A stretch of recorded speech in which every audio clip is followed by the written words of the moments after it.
Hello દર્શક મિત્રો, હું અરવિંદ કલસરિયા. આજે આપણે વાત કરશું રૂટ કેનાલ એટલે કે દાંતમાં મૂળિયાની જે સારવાર કરવામાં આવે છે તે કેવી રીતે કરવામાં આવે છે અને એની જરૂર ક્યારે પડે છે. તો અહીંયા તમે જોઈ શકો છો કે અહીંયા જે બાજુમાં તમે ફોટોમાં જોઈ શકો છો કે કેવી રીતે મૂળિયાની સારવાર સંપૂર્ણ રીતે જે એના સ્ટેપ હોય છે એ અહીંયા તમને દર્શાવ્યા છે. હવે સૌથી પહેલાં આપણે એ જાણીશું કે મૂળિયાની સારવાર કરાવવાની જરૂર ના પડે. સારવાર ત્યારે જ કરાવવાની જરૂર પડે જ્યારે વધારે પડતો સડો મૂળિયામાં લાગી ગયેલો હોય, અંદર રસી થઈ ગયા હોય, મોઢાની બહાર સોજો આવી ગયો હોય ત્યારે જરૂર પડે છે. પણ આવું ના થાય એના માટે આપણે પહેલાં શું કાળજી લઈ શકીએ અને કેવી પરિસ્થિતિ હોય દાંતની અને આપણે સમયસર એની સારવાર લઈએ તો એમાંથી બચી શકાય છે. તો સૌથી પહેલાં આપણે એ જોઈશું કે કઈ કઈ પરિસ્થિતિમાં રૂટ કેનાલ એટલે કે મૂળિયાની સારવારથી બચી શકાય છે અને પછી મોડું થયા બાદ વધારે પડતો સડો ઊંડો ઉતર્યા બાદ મૂળિયાની સારવાર કઈ રીતે કરવામાં આવે છે એ જોઈશું. તો ચાલો જોઈએ. તો મિત્રો વાત કરી કે આપણે મૂળિયાની સારવાર કરાવવાની જરૂર પડે ત્યારે સડો બહુ વધારે ઊંડો પડતો હોય છે અને રસી અથવા તો મોઢાની બહાર સોજો આવી ગયેલો હોય છે. પણ હવે એ સ્ટેજ સુધી આપણી જે દાંતમાં તકલીફ છે સડાની એને વધવા ના દેવી તો આપણે શું કરી શકીએ.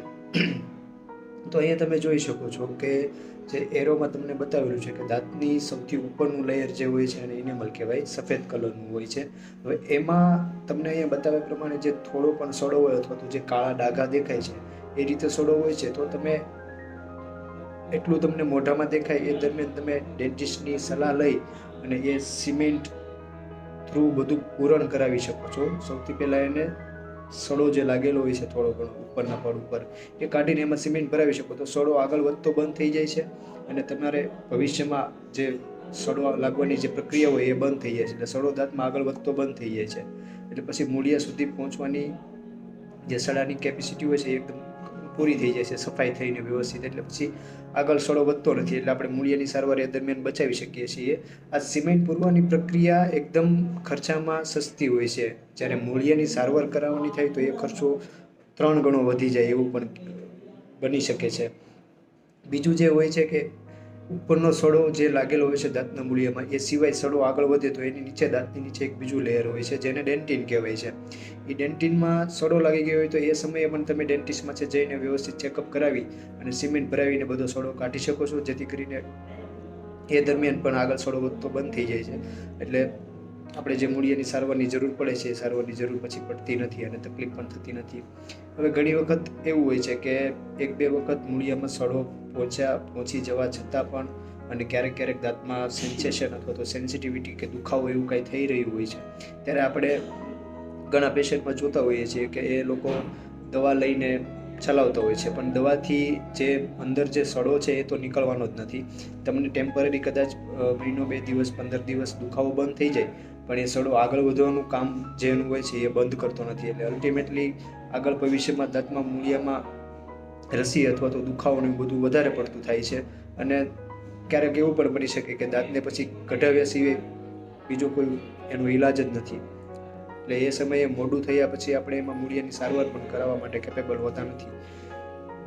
કેમ કે એ તમારું ડેન્ટિસ્ટ જ્યારે એક્સરે દ્વારા બધું એનું નિરાકરણ કરે છે ત્યારે વધારે પડતા સડાના લીધે ઘણી વખત એવું થાય કે દાંતમાં વધારે ડેમેજ થઈ જાય તો એને પણ ખેંચવો પણ પડે છે. અને સડાઓ જે હોય છે એ દવાથી ક્યારેય મટતો નથી. બરોબર છે, તમને પગમાં ક્યારેક પણ કાંટો કે એવું કંઈ વાગ્યું હોય છે પછી તમે એના ઉપર જે કંઈ પણ લગાવો છો બરોબર દુખાવો મટાડવા માટે, સોજો મટાડવા માટે, તો પહેલાં કાંટાને તો કાઢવાની જરૂર પડે છે ને. એટલે દાંતમાં પણ એવું જ હોય છે, જે અંદર સડો કાંટારૂપી જે ગળી ગયો છે એને તમે પહેલાં કઢાવો પછી જ એમાં બધું વ્યવસ્થિત દુખાવો અને દાંત સારો રહે છે. દવાથી ક્યારેય એ મટતો નથી. તો આ હતું મિત્રો કે તમે મૂળિયાની સારવાર કરાવવાની જરૂર ના પડે અથવા તો સડો આગળ ના વધે એ માટે આપણે આવી કન્ડિશનમાં ડેન્ટિસ્ટ પાસે જઈને દાંતની સારવાર લઈ શકીએ છીએ. અને આ બંને સ્ટેજ જે તમને કીધા કે પહેલા લેયર અને બીજા લેયરમાં જે સડો લાગી જાય એમાં સિમેન્ટ ભરીને આપણે વ્યવસ્થિત કરી શકીએ છીએ.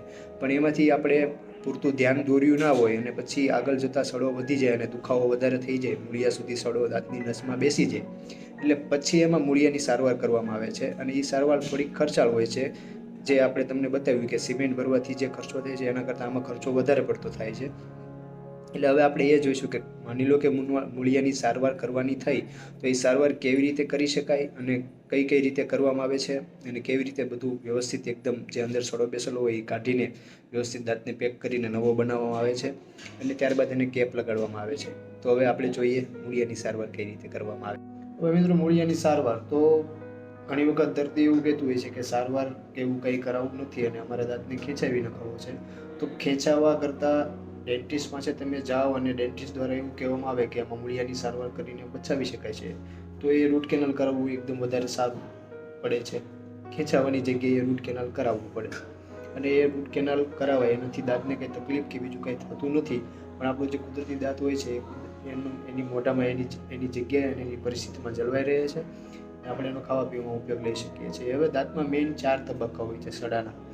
એમાં તમે અહીંયા જોઈ શકો છો કે પહેલા તબક્કામાં ઉપરનું જે લેયર આપણે કીધું કે પહેલા તબક્કા સુધી સડો હોય તેમાં ઉપરમાં સિમેન્ટ ભરી અને વ્યવસ્થિત કરી શકાય છે. ત્યારબાદ બીજા તબક્કામાં તમે જુઓ કે સડો થોડોક વધારે પડતો આગળ જતો રહ્યો છે, એટલે કે મૂળિયાની નજીક અને દાંતમાં જે લેયર હોય એમાં બીજા લેયર સુધી પહોંચી ગયો છે. એટલે કે આવા બીજા તબક્કા સુધીના સડામાં પણ તમે સિમેન્ટ ભરાવી અને વ્યવસ્થિત કરાવી શકો છો, ત્યારે રૂટ કેનાલની જરૂર પડતી નથી. ત્યારબાદ ત્રીજો અને જે ચોથો તબક્કો છે એમાં તમે જોઈ શકો છો કે દાંતના જે અંદરના મૂળિયા છે, દાંતની જે નસ છે એના સુધી સડો પહોંચી ગયો છે.